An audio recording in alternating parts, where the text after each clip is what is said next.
The best part of watercolors is that you can paint the same thing a million different ways. And in this video, I will show you how to paint an entire collection of Christmas bulbs using my favorite watercolor techniques. So no matter what your style is or even the skill level, you will find an approach that speaks to you. We will start with a simple beginner-friendly washes using one color only, then progress to more complex lifting and charging techniques and go all the way to applying masking fluid, white pigment, and even iridescent shimmering watercolors that are becoming more and more popular, especially for painting holiday compositions. You can use any of these bulbs for your holiday cards. All of my watercolor materials are listed in the description below. And as always, if you're following me on Patreon, I will post a black and white outline and a real-time recording of this tutorial there. Don't forget that you can apply these methods to anything you love to paint, get inspired, and learn a few new tricks that can be a wonderful addition to your own watercolor practice. I will finish my pencil outline and mention that I'm painting on cold-pressed paper, a little bit textured, but hot-pressed may even work better here, especially for more detailed elements, because it will give you a more smooth surface. And I'll start by covering the metal tips on top of each bulb with a light wash of yellow ochre to imitate shiny gold. If you want a silver effect, you can try Payne's Gray with a hint of your favorite blue. And of course, for a more vibrant effect, quinacridone gold will be your best friend. When this part is finished, let's explore each technique in detail. I'm going to start with the easiest method that you've probably seen before many times, a simple wet-on-wet wash, and I'm going to use permanent alizarin crimson from Golden Colors. It's a beautiful rich red, but you can use any red pigment of your choice. And the typical wet into wet application will mean we have to cover the entire surface with clear water first. But I actually prefer to use a watery mixture with just a hint of pigment so I can clearly see the boundaries of the shape I'm working with. And then we can add more saturated color all around, maybe even leave a small spot in the center to indicate a highlight and give us a better sense of form. Notice that I'm adding the strokes in a circular motion, so the paint spreads naturally following the round shape. In the last step, I'll switch to a more precise brush to clean up the edges and let it dry. It's pretty good for our first easy version, but let's try something a bit more interesting. On the second bulb, I'm going to start with phthalo blue green shade, just to change it up. Again, use any transparent color of your choice. Let's go with darker blue first and then switch to pure water around the highlight, and then maybe leave another highlight for a more realistic reflection. Finish the shape using the darker mixture of blue and water. It's somewhere around level 5 on the value scale. And then add a bit of darker color, just like we did before, watching it spread very gently. But then instead of letting it all dry, let's grab our flat brush, make sure it's clean, tap it on tissue to get rid of extra liquid, and then gently lift the color in circular motion, creating very soft highlights, just like the ones you would typically see on a holiday bulb. Lifting technique is extremely useful in watercolor because we don't have the luxury of adding lighter paint on top of dark, so we need to lift damp color off the surface of your paper. And I find that flat brush works best for this step if you have a larger surface, or you can use the tip of your regular round brush to add smaller highlights on the more delicate elements at the bottom. Once everything is completely dry, I will come back to add another gentle wash of the same color just to accentuate the shadows, and also add some pine needles up on top using my Hooker's green and a little bit of brown and blue.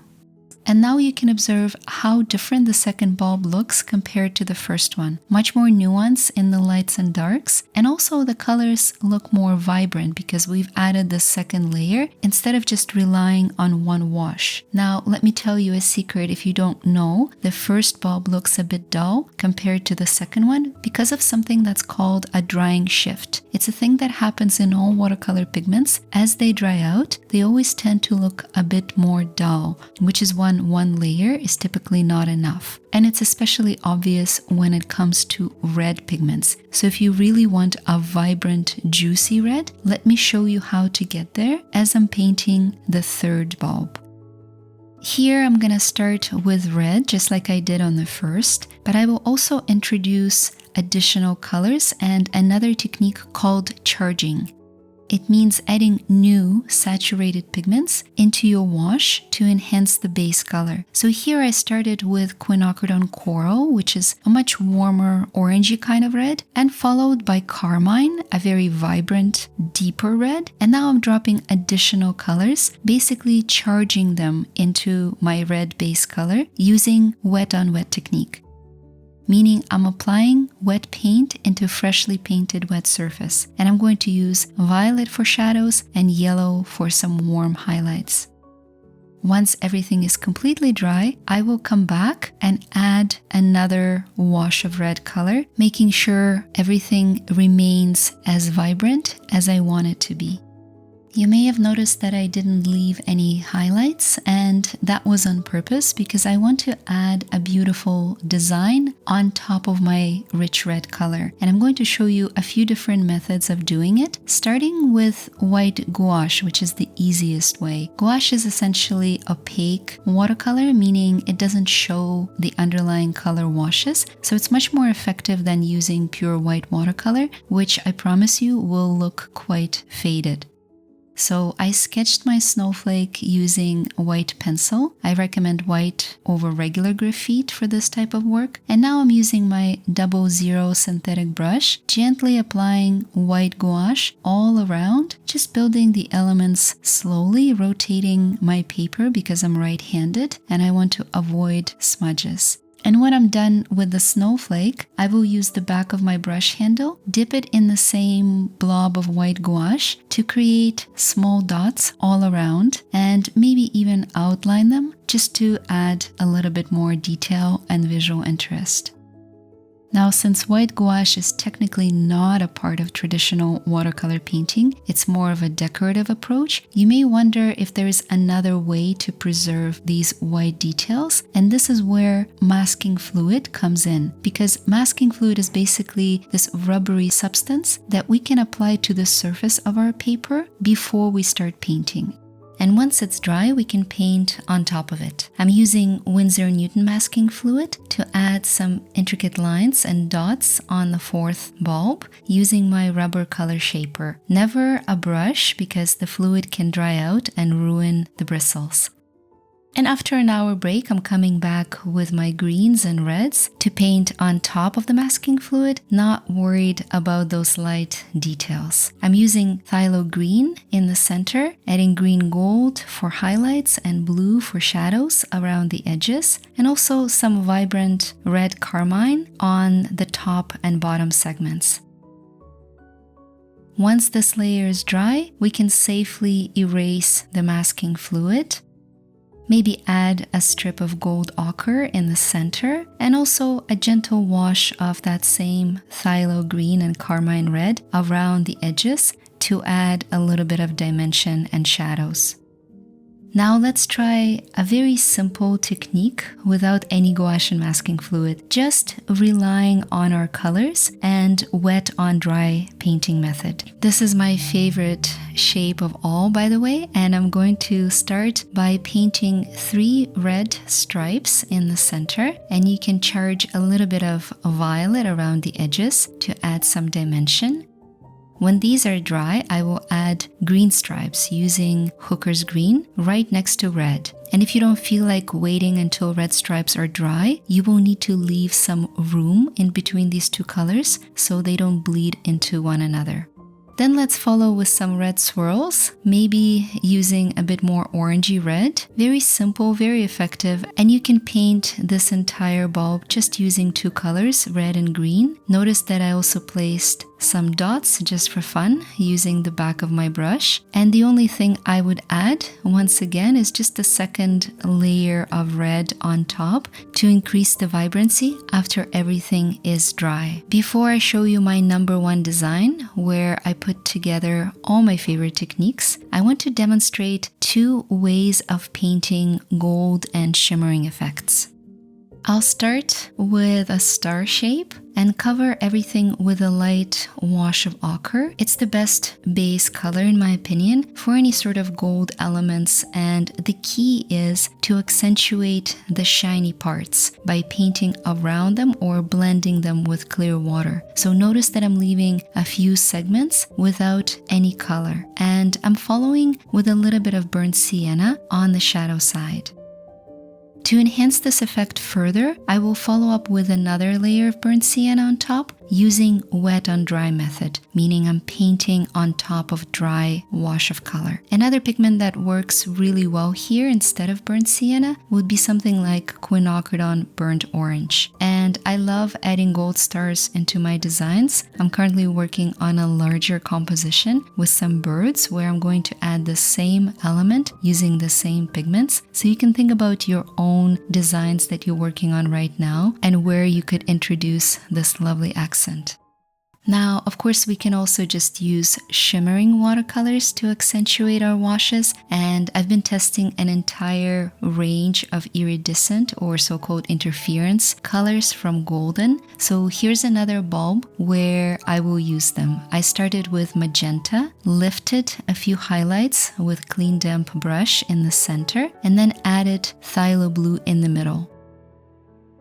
After the wash is dry, I will glaze some interference red and blue on top. This adds a lovely shimmering effect, and note that the colors and highlights will tend to shift depending on your viewing angle and your lighting. It's a really cool effect and very appropriate for this holiday theme. If you are as intrigued by these colors as I am, don't forget to try them on black watercolor paper. The darker your background, the more they will tend to shine. And once this part is over, I'll add a few gouache dots just to decorate this bulb and even add a small ribbon just for fun. Now I promised to show you one design where I combined every technique I used so far, and this one ended up being my favorite. So I'll start with a little decorative strip using my masking fluid just to block out some white elements. Then I will follow with a strip of green using phthalo green and green gold, maybe even add some green squares at the bottom.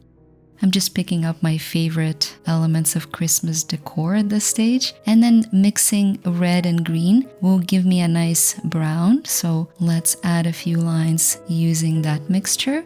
And maybe violet on top and at the bottom. Notice that I'm charging some purple into my violet for shadows and lifting the color to create highlights. While these parts are drying, I'm going to draw a small poinsettia flower in the center and paint another red strip, this time on top of my dry masking fluid, because I know that the white elements are preserved.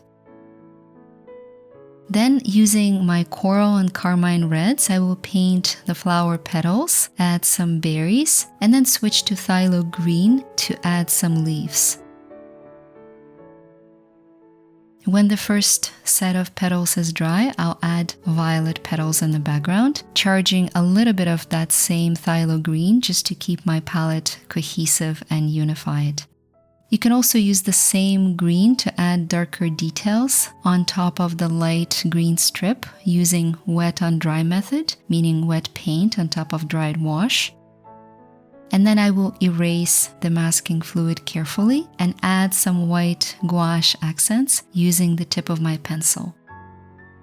In the final step, you can add a wash of blue on the sides, but be careful and don't press your brush too hard because these final strokes can dissolve the underlying layers. And overall, I'm quite happy with how this design turned out, but I wanted to show you one more option in case you have a more decorative folk art style and want to create something unique using a white or very light shape as a base. Instead of painting on the background color, I'll frame frame the bulb by adding a ribbon around it so it doesn't get lost against the white of the paper. Let's cover it with a warm red to start, and I'll come back later and add more definition.